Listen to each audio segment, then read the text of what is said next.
You're not broke because you don't make enough. You're broke because of a silent mistake you keep repeating without realizing it. Every time you get your paycheck, your mind immediately starts plotting how to spend it. You feel a rush of freedom, the illusion of abundance. For a few days, life feels good. You grab your favorite coffee, maybe order food more than you should. You hang out with friends, even buy that gadget you've been eyeing. But then, just 10 days later, you're stressed.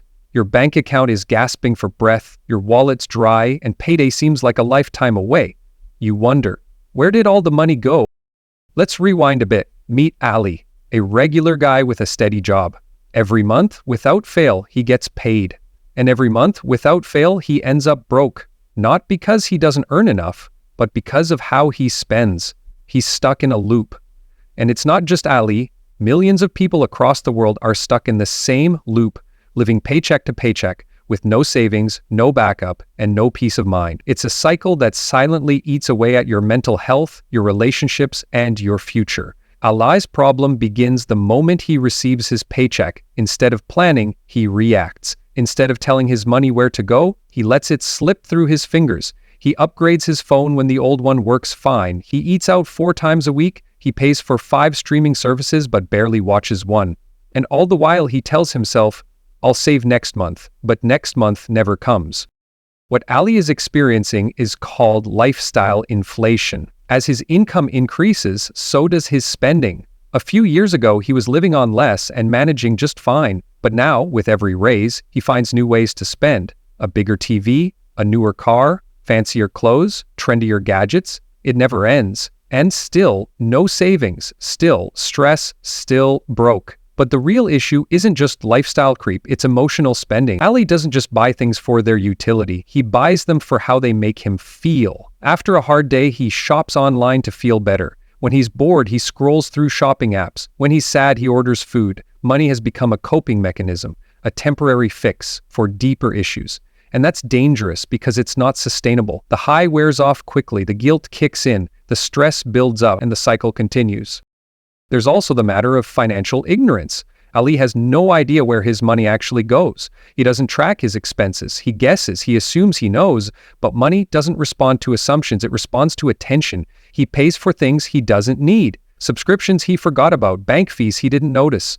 His money is leaking from holes he never tried to plug.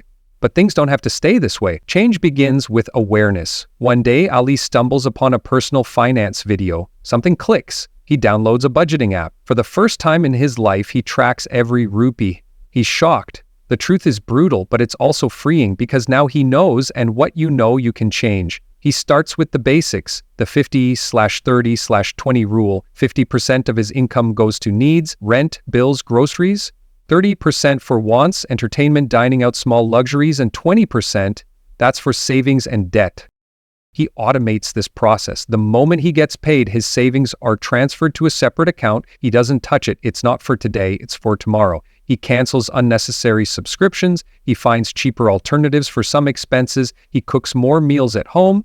He sets limits for impulse spending, and slowly, things begin to change. His stress levels drop. He sleeps better. He no longer fears the end of the month. For the first time, he feels in control. Ali also learns about the power of an emergency fund. He builds one slowly, just a few hundred rupees at first, then more.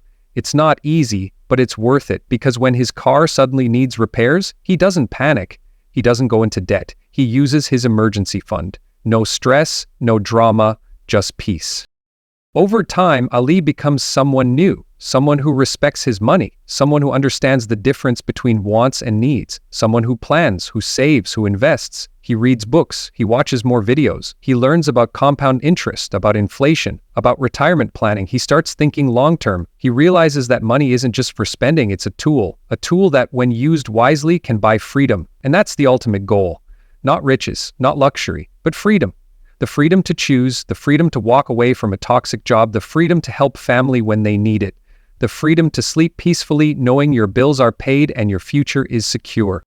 You see, being rich isn't about how much you earn, it's about how much you keep, and more importantly, how you use what you keep. You can make 20,000 rupees a month and still build wealth, or you can make 200,000 and still live paycheck to paycheck. It all comes down to mindset. So how do you shift your mindset? Start small. Track every rupee you spend for 30 days. You'll be shocked by the patterns you see. Awareness is step 1. Then, set a budget. Use simple methods like the envelope system or a spreadsheet or an app, whatever works for you. The key is consistency. Automate your savings. Treat savings like a non-negotiable bill. Pay yourself first, even if it's just 500 rupees a month. Over time, it adds up. Build an emergency fund. Aim for at least 3 months of living expenses. It's your safety net. Cut back on emotional spending before every purchase. Ask, do I need this? Will I use it next week, next month? Is this solving a problem or creating one? Delay gratification. Give yourself 24 hours before buying something non-essential. Most of the time, the urge will pass. Learn to say no. No to keeping up with friends who spend more. No to impulse buys. No to sales that push you to buy things you didn't plan for. Remember, every rupee you spend today is a rupee you can't invest tomorrow. Start investing early. Learn the basics. Mutual funds, index funds, SIPs, stocks. Don't jump in blindly. Start small. Learn as you go. The earlier you start, the more time your money has to grow. Don't compare yourself with others. Your financial journey is yours. Focus on progress, not perfection. Celebrate small wins. Paid off a debt? Celebrate. Saved 5,000 rupees? Celebrate. Built a habit? Celebrate. Because these small wins compound over time, just like your money. If you're feeling overwhelmed, that's okay. Financial literacy isn't something most of us are taught, but you can learn, you can grow, you can change, one step at a time. Remember, you don't rise to the level of your goals, you fall to the level of your systems. Build strong systems, habits, routines, automations. Your future self will thank you. So here's your challenge. For the next 30 days, track every single rupee. Build awareness. Cut one unnecessary expense. Start a small savings account. Watch how it changes your mindset. Watch how it changes your life. If this message connected with you, take a second to like this video. Not just to support the channel, but to mark this as the day you started taking control of your money. Subscribe if you want practical, honest content on building real wealth without gimmick. This is more than just a video, it's your wake-up call. You deserve peace of mind, you deserve financial freedom, and it all starts with one simple choice: take control. Don't let your money control you. It's not about becoming a finance expert overnight. It's about doing one thing better today than you did yesterday. Maybe that's skipping a coffee out and putting that money into a jar. Maybe it's looking at your bank statement for the first time in months. Maybe it's just deciding that you're ready to stop feeling helpless and start feeling empowered. That shift, that little moment of clarity, is the beginning of a powerful transformation. Because as you start improving your financial life, you'll notice a ripple effect. You become more disciplined in other areas. You start valuing your time more. You gain confidence. You begin to dream again, knowing you have the tools to make those dreams happen.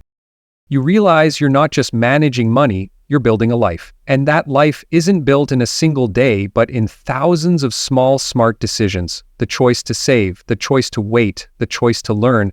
Every time you do one of those things, you're casting a vote for the person you want to become.